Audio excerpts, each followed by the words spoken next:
नमस्कार दोस्तों, आपका स्वागत करते हैं ऑल क्लासेस यूट्यूब चैनल में। आज हम आपको पढ़ाने वाले हैं सूरदास के जीवन परिचय।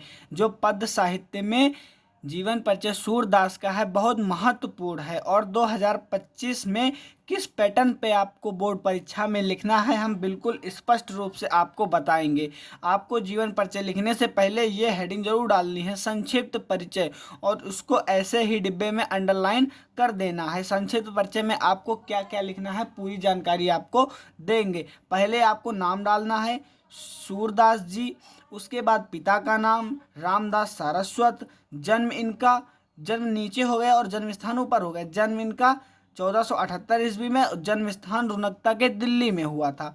मृत्यु इनकी 1583 ईस्वी को हुई थी और इनकी एक प्रमुख रचना लिखनी होती है। रचना क्या है? सूरसागर इनकी एक प्रमुख रचना है, ठीक है। और इनका जीवन परिचय कैसे लिखना है आपको हम बताते हैं। अष्टछाप के सर्वश्रेष्ठ कवि सूरदास जी का जन्म आगरा से मथुरा जाने वाले रोड के पास रुनकता नामक ग्राम में 1478 ईस्वी को हुआ था, ठीक है। जो सूरदास जी थे इनका अष्टछाप के सर्वश्रेष्ठ कवि थे, ठीक है। अष्टछाप के सर्वश्रेष्ठ कवि थे। इनका जो जन्म था आगरा से मथुरा जाने वाली रोड के पास रुनकता नामक ग्राम में हुआ था। कब हुआ था? 1478 ईस्वी को। आपको एक बात और ध्यान रखनी है, जैसे नाम लिखना है और जन्म स्थान लिखना है, सन लिखना है, इसको आप काले पेन से लिखना, क्योंकि यह अंडरलाइन हो जाएगा और हाईलाइट हो जाएगा। इससे क्या होगा कि जो भी एग्जामिनर आपकी कॉपी चेक करेगा तुरंत सही का टिक मार के आगे बढ़ जाएगा। ये पॉइंटें हाईलाइट रहती हैं, ठीक है। आगे क्या है? ऐसा माना जाता है कि सूरदास जी जन्म से अंधे थे।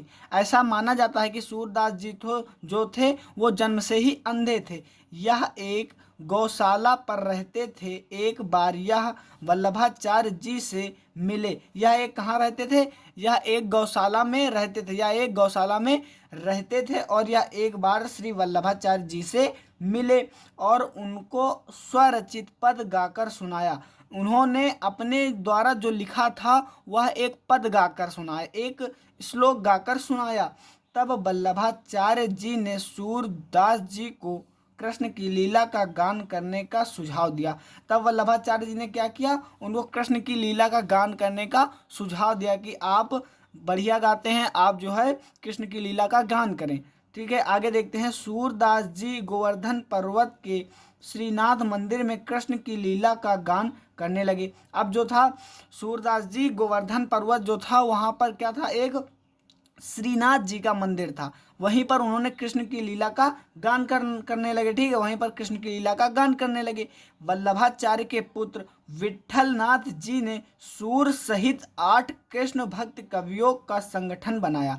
जो इनके वल्लभाचार्य के पुत्र थे वे विट्ठलनाथ थे। वल्लभाचार्य के पुत्र विट्ठलनाथ थे। उन्होंने एक 8 कवियों का एक संगठन बनाया जो कृष्ण भक्त कवि थे, जो कृष्ण की लीला का गान करते थे। संगठन बनाया और अष्टछाप की रचना की। क्या? अष्टछाप की रचना की, जिसमें सूरदास जी सर्वश्रेष्ठ कवि थे। क्या थे? सूरदास जी सर्वश्रेष्ठ कवि थे। जो अष्टछाप की रचना वल्लभाचार्य के पुत्र विट्ठलनाथ ने की उसमें सूरदास जी थे जो सर्वश्रेष्ठ कवि थे। किसमें? अष्टछाप में, ठीक है। आगे क्या है? सूरदास जी की मृत्यु गोवर्धन पर्वत के पास पारसौली नामक ग्राम में सन 1583 ईस्वी के लगभग हुई थी। यानी जो सूरदास जी थे इनकी मृत्यु कब हुई थी? 1583 ईस्वी के करीब हो गई थी। कहाँ पर हुई थी? गोवर्धन पर्वत के पास पारसौली नामक ग्राम में हुई थी। कब? पारसौली नामक ग्राम में हुई थी। पारसौली आपको अंडरलाइन कर देना होगा, ठीक है। मतलब काले पेन से लिखना होगा। अंडरलाइन का मतलब आप किसी भी हाईलाइटर का प्रयोग नहीं करेंगे अपने एग्जाम में, ठीक है।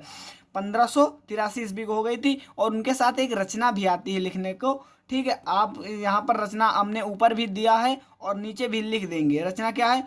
सूरसागर, साहित्य लहरी, सूर सारावली। इनके ऊपर एक श्लोक भी है, साहित्य लहरी सूरसागर, सूर्य की सारावली, कृष्ण जी की बाल्य छवि पर लेखनी अनुपम चली। आपको बिल्कुल इसी तरह लिख देना होगा। आपके लिखने का पैटर्न बिल्कुल यही रहेगा, ठीक है।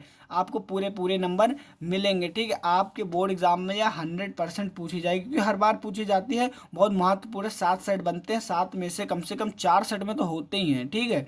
तो आपको बहुत बहुत ध्यान से इसको पढ़ना है और रट लेना है, बिल्कुल इतना ही लिखना, आपको ज़्यादा लिखने की ज़रूरत नहीं है। और ऐसे ही वीडियो के लिए हमारे साथ बने रहें, सब्सक्राइब करें और ऐसे ही अपना प्यार बनाए रखें।